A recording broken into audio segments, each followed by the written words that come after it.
Welcome to Trust Talk. Today's guest is a trust researcher per song, Professor Guido Möllering.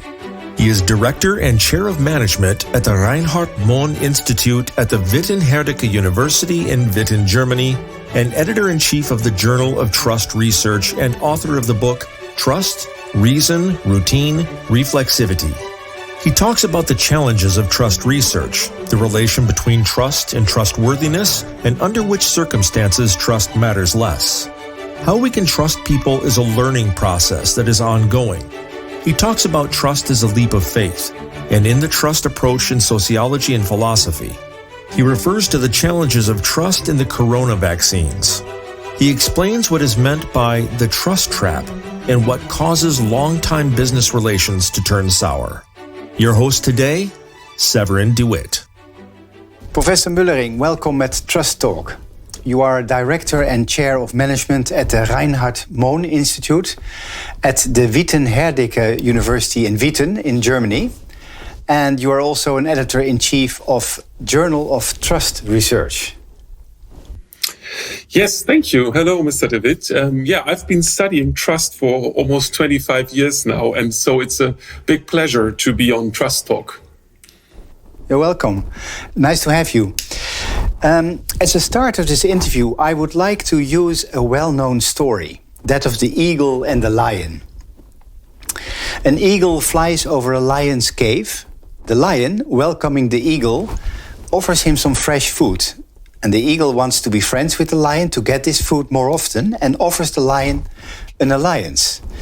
The lion then said, "My friend, it sounds good to have an alliance with a powerful bird like you.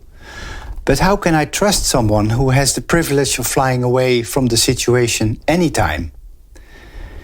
To me, this sounds like a quintessential problem with trust. Everyone feels what it means.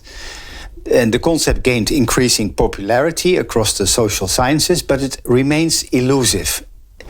Its many facets and applications obscuring a clear overall vision of its essence. What's your view?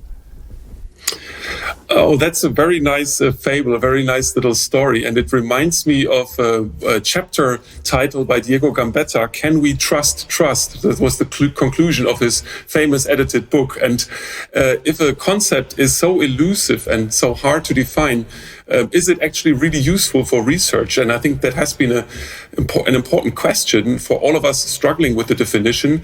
It has even been subject to a debate with Williamson, like, should we even use the word trust in research, because we're not really sure what it means. So I think that's a very important discussion, and it's still ongoing. By now, nobody has kind of caught the eagle and chained the eagle to the ground so that it can't escape anymore. I think sometimes, while I've myself tried to pin down trust, sometimes I think it's also helpful to be clear what trust is not, and to kind of clearly distinguish it from other things. For example, that trust is not calculation or the same as calculated risk taking, that it is not simple routine or rule following or just a matter of habit. It's not a soft form of control. It's something beyond that. And sometimes I think the lack of clarity has to do with the fact that we confound trust with other things. And just to clarify how trust is related to these other things, we get a clearer, though still kind of obscure picture of what trust really is. And also it's important to be clear when trust actually matters and under which circumstances it maybe matters less. For example, if the preconditions like vulnerability and uncertainty are not very present, then trust is also not so relevant. So we shouldn't bring in trust as an important factor in situations when other mechanisms can serve us just as well. So I think it remains elusive, and that's why sometimes it's even more important to ask what trust is not than to just try to have the perfect definition. Well, actually, that's of course the role we try to take in the Trust Talk podcast, to find out by interviewing experts like yourself in what situations you can use trust and what it then means. And in your academic work, you, of course, trust, like you said, has been your main theme. And in a book, I think it's from 2006, it's called Trust, Reason, Routine, Reflexivity. You write that trust manifests itself between the three elements from the title of the book, reason, routine, and reflexivity. And all three are needed, but neither can explain trust alone. And all three need to be complemented by a conceptualization of what you call the leap of faith required for all trust. I think that needs some clarification. Yes, thank you. And of course, I cannot summarize the whole book or even all my thinking that occurred also after the book. But the leap of faith element is very important. And I picked that up from Georg Simmel, the German sociologist who more than 100 years ago wrote that trust means to believe in someone without being able to really say what it is you believe, and that trust is somewhere between knowledge and ignorance. And that was one important thought that I had already picked up before the book. And then for the book, I tried to kind of sort out and map the landscape of thinking about trust. And one approach to trust is very calculative, is a rational choice approach. And if you look at all that literature, which I summarize as the routine part of trust literature, it actually explains a lot. But at the end of the day, calculations don't explain trust fully. Then we have the more sociological approaches. Let's think of Garfinkel and others who explain trust mainly as routine following, as something that is embedded in roles that we just fulfill. But also that doesn't really lead us all the way, because even with all the rules and roles and routines that we have, there always remains a possibility of being disappointed. And we somehow have to be able to live with that. Or even if trust is a matter of learning or reflexivity, where we gradually find out how much and how we can trust people, it's still that learning process that is ongoing and that is always, if you like, a little bit dangerous and risky, and you don't really know. So human beings in their relationships and interactions, they need to be able to live with this uncertainty and vulnerability that they cannot completely get rid of. And that's why they need to believe in their own expectations and in the goodwill of the others. That's the faith element, the leap of faith. Faith meaning you are sure about something without really being able to prove it. But there are also other ideas, like from Hegel, the philosopher, this idea of suspension, which I use, or sublation, which philosophers call it. Just this idea that you can, if you have an uncertainty, you don't need to resolve it always. You can kind of maintain it, but also deal with it. Or just bracketing and the construction of an as-if attitude. I mean, these are all the things that, for me, are the core of trust. So there always remains a gap. And dealing with that gap is really what trust is about. And so I think that's why the leap of faith is not the same as trust, but all trust includes such a leap of faith. I don't know if that's very clear. I know it's very abstract, but it's very abstract, and it's probably the hardest thing to also operationalize in research, but it is the essence of trust in my mind. Yeah. Another angle to trust is presented in your article, Process Views on Trusting and Crises, in the Handbook of Advances in Trust Research in 2013. And you call there for an emphasis on trusting rather than trust. Would that be a radical shift in trust research?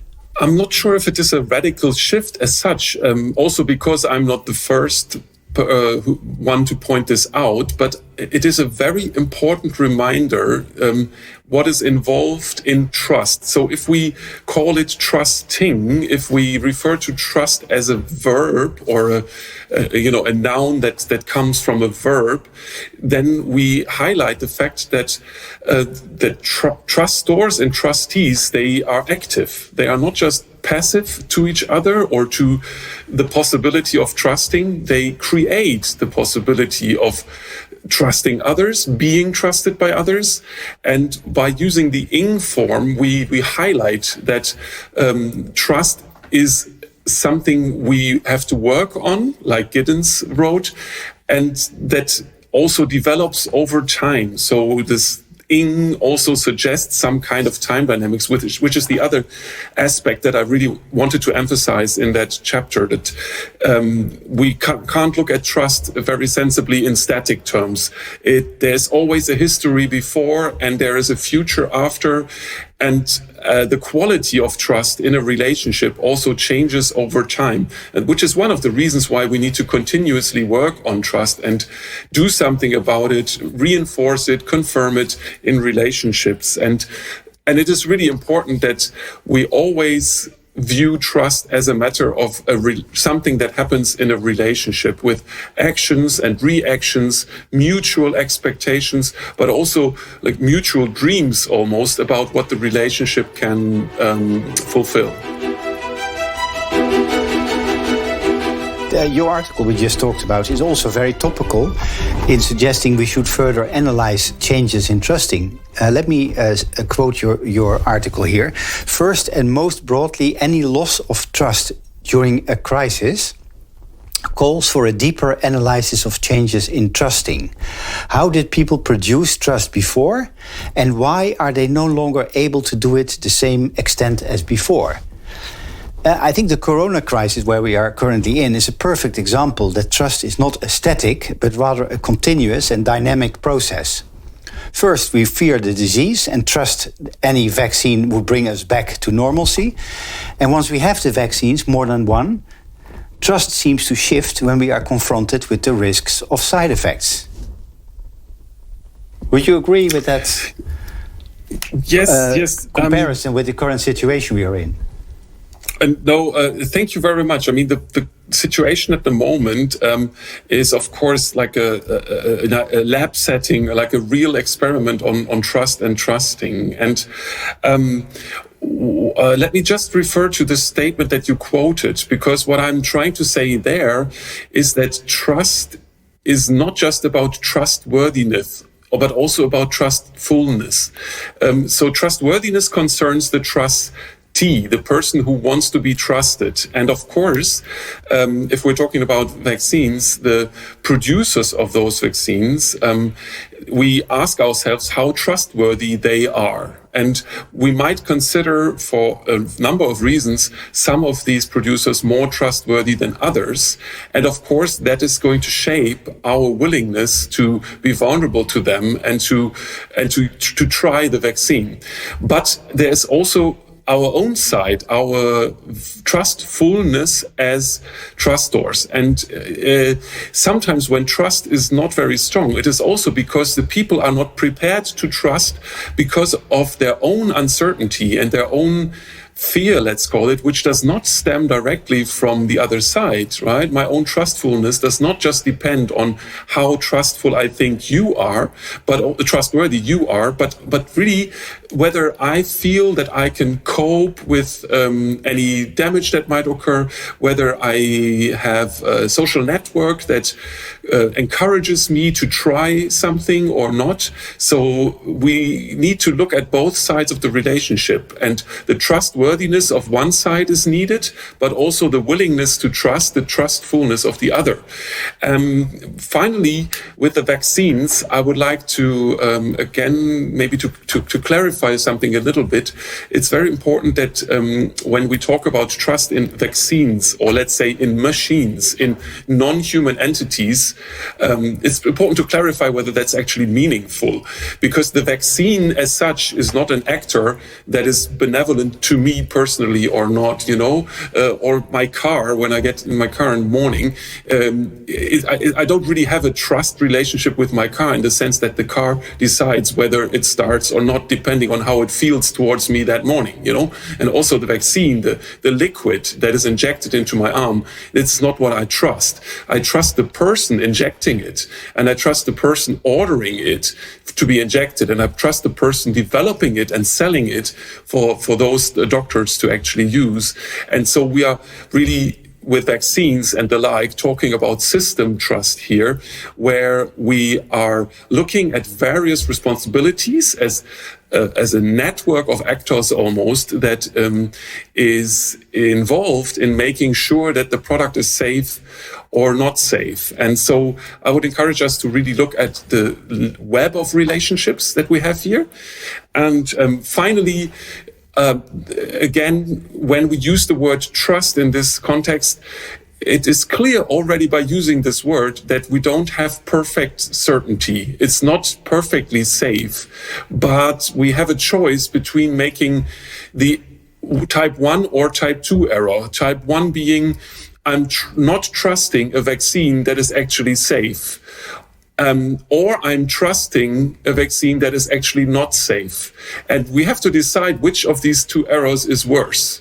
And in trust research, generally, we come to the conclusion that it is better to try trust and find out that it wasn't deserved and then to stop the relationship than to not even try and risk mistrusting something that is actually trustworthy. And I think I personally would recommend with the vaccines that after they have gone through all kinds of control processes and have been supported by authorities, then from a patient or citizen's point of view, I think it's worth trying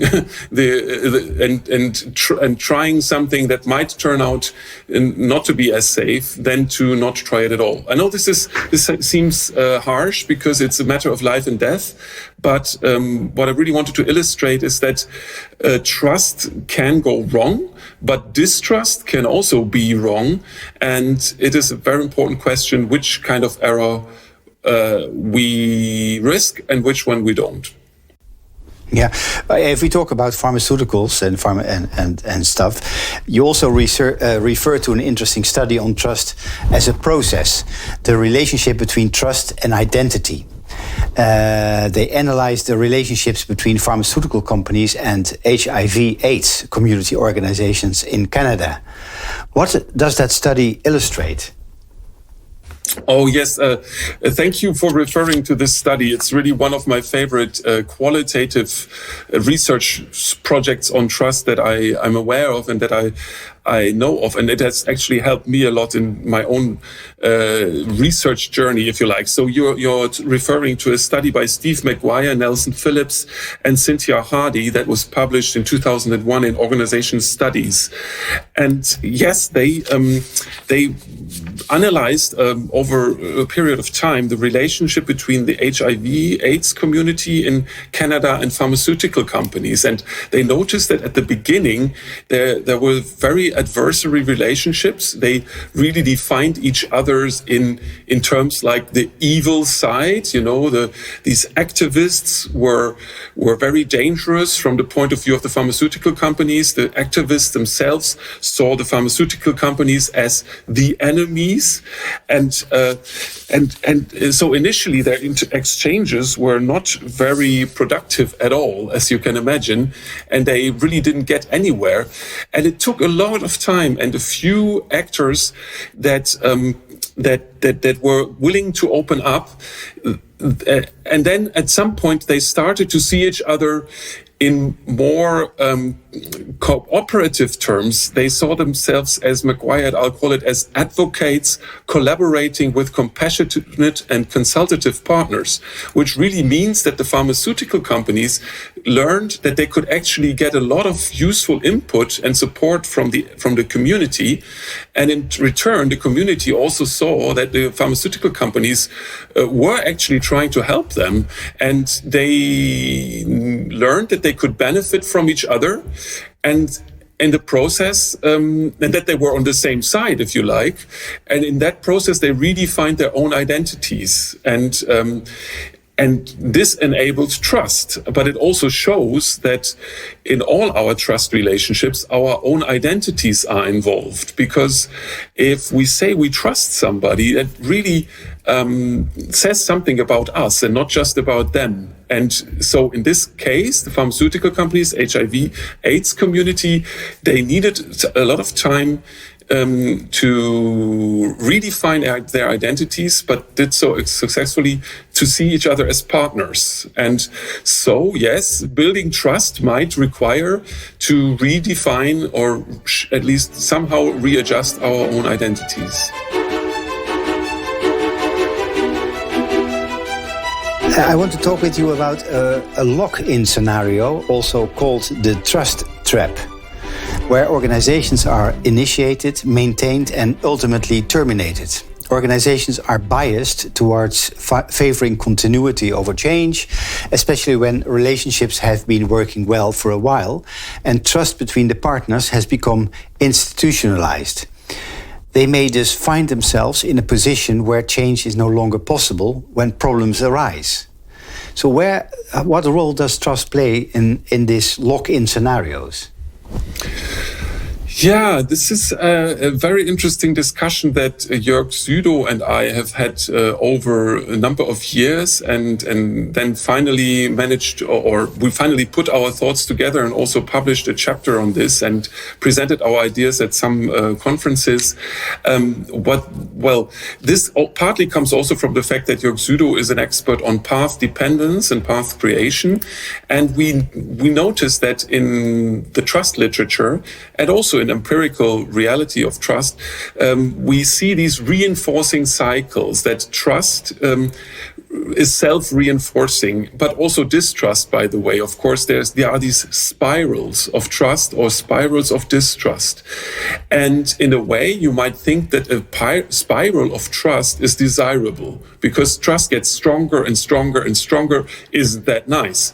Well, yes, it is, but it can also get too much, if you like. And this is what we describe in the chapter, that there might be a point where the trust is so strong that you are no longer able to leave the relationship or even just readjust the relationship and see if it is still doing what it's supposed to be doing.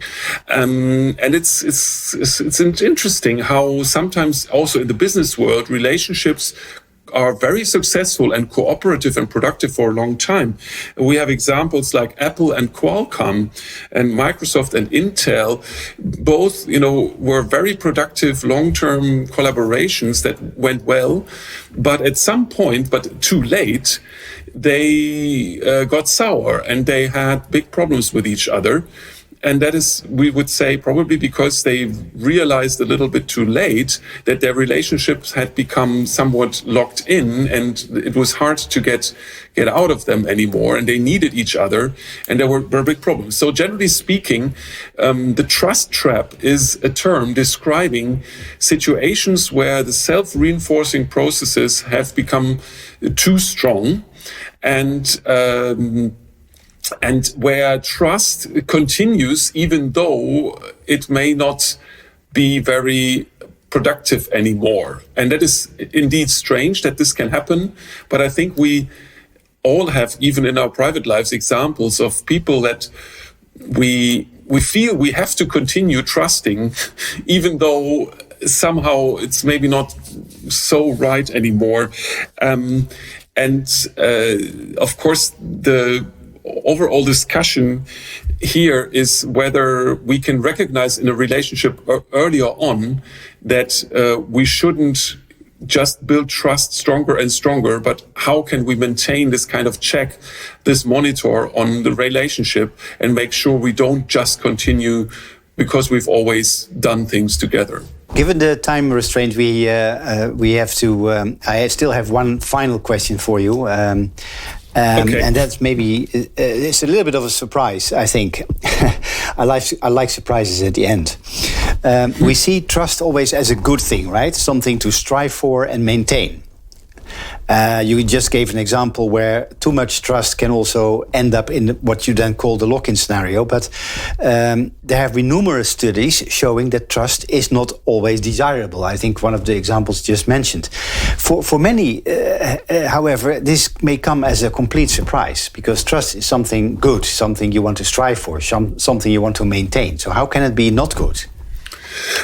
Yes, I know, and I think it is very very clear how we can also see trust in a slightly bleaker picture. First of all, I already mentioned, of course, trust can go wrong.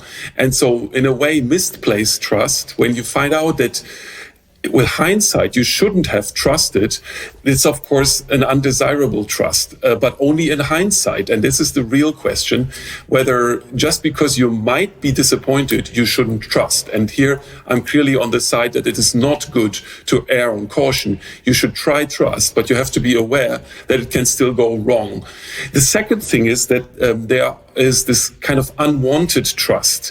We can ask ourselves if that is really trust, but sometimes trust relationships are not completely voluntary and somebody forces you to be in a trust relationship with them. I mean, the most drastic example is maybe in criminal circles in the mafia, when somebody says, you know, Luigi, I trust you. And then for Luigi, he knows that this kind of trust is maybe not the one they wanted, because if they happen to disappoint it, it's very dangerous. So there are these kind of unwanted trust relationships that you also cannot easily get out of, and their trust really becomes a burden. And finally, there may be externalities to trust. So some people who trust each other, because of that, can maybe do very bad things together. Criminals, just all kinds of externalities where a group of people who are really trusting each other do damage to others outside of that group. And here, of course, we might say if they trusted each other less, maybe they wouldn't do so much damage. So here we talk about externalities.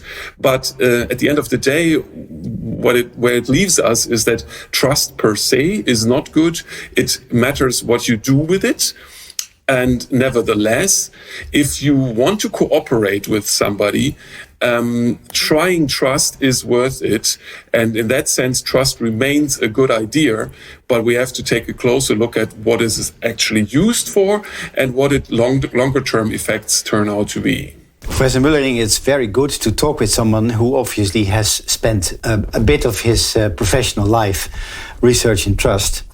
Thank you very much for being our guest at Trust Talk, and I wish you good luck with your further research on trust, because as you said, there is no end to it yet.